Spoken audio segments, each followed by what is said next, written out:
আসসালামু আলাইকুম। আজ দেখাবো বিরিয়ানি রান্না। প্রথমে একটি পাতিলে আমি 1 কেজি পরিমাণ ছাগলের মাংস নিব। মাংসগুলো একটু ছোট ছোট করে কেটে নিব, তাহলে মাংসগুলো সুন্দরভাবে সেদ্ধ হয়ে যাবে। তারপরে দেব রসুন বাটা, পেঁয়াজ কুচি, পেঁয়াজ কুচির পরে দেব আদা বাটা, আদা বাটার পরে দেব শুকনো মরিচের গুঁড়া, লবণ পরিমাণ মতো,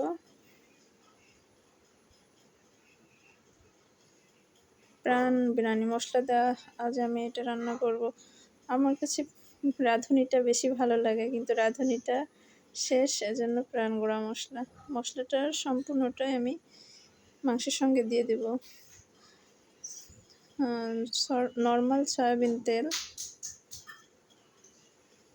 1 চামচ সয়া সস, 1 চামচ কেওড়া জল। এটা আমি হাত দিয়ে খুব ভালোভাবে মেখে নিব। মাংস সবসময় হাত দিয়ে মেখে নিলে সেটা খুব ভালো হয়, তাহলে মাংসের ভিতরে মশলাগুলো ভালোভাবে ঢুকে যায়। এটা একটু ম্যারিনেট করে রাখলে ভালো হয়, কিন্তু আমার সময় কম ছিল, এজন্য আমি করি নাই। এটা আমি কষতে দিব। এটা আমি ধীরে সুস্থে আস্তে আস্তে কষে নিব মাংসটা।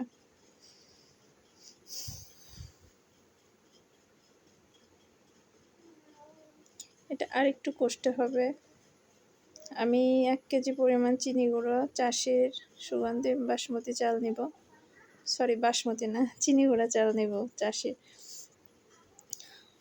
বাসায় পিচ্চি থাকলে যা হয়, বিরিয়ানিতেও আলু খেতে হয়। ছোট পিচ্চিগুলোর জন্য বিরিয়ানিতে আলু দেওয়া। মাংসটা আমার প্রায় কষা হয়ে গেছে।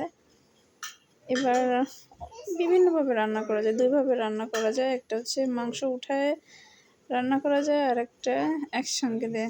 এখন আমি একসঙ্গে দিয়ে করছিলাম। আর পোলট্রির মাংস হইলে বা ব্রয়লার হইলে সেটা মাংসটা উঠায় নিয়ে করলে বেশি ভালো হয়।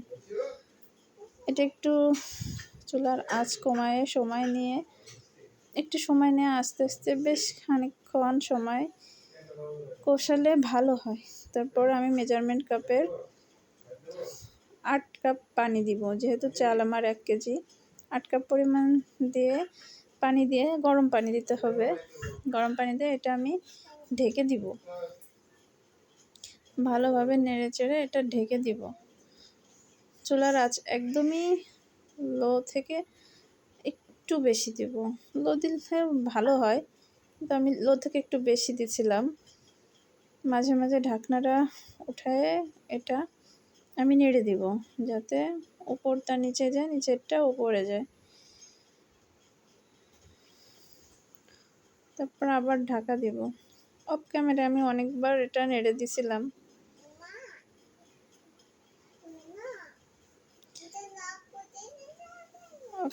তারপর আমি লবণ দিতে ভুলে গেছিলাম। লবণ দেওয়ার পর আলুটা আমি আলাদাভাবে সেদ্ধ করে নিয়েছি। তারপর দিলাম ঘি, 4 চামচ ঘি দিছি। ঘিটা দিলে ফ্লেভারটা অনেক ভালো আসে। ঘি দিয়ে ঢাকনা দিয়ে বন্ধ করে দিব। উঠায় মাঝে মাঝে আবার নেড়ে দিব। অফ ক্যামেরায় আমি অনেকবার নাড়ছি। এই যে আমার বিরিয়ানিটা হয়ে গেছে। এই যে এটা ছিল আমার বিরিয়ানির ফাইনাল লুক। একদম ঝরঝরা হয়েছে।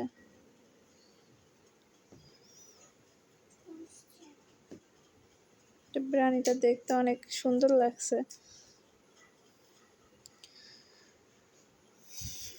ছিল বিরিয়ানিটার সঙ্গে ছিল অনেক কিছুই ছিল। সবাইকে অনেক অনেক ধন্যবাদ আমার ভিডিওটা দেখার জন্য। আল্লাহ হাফেজ।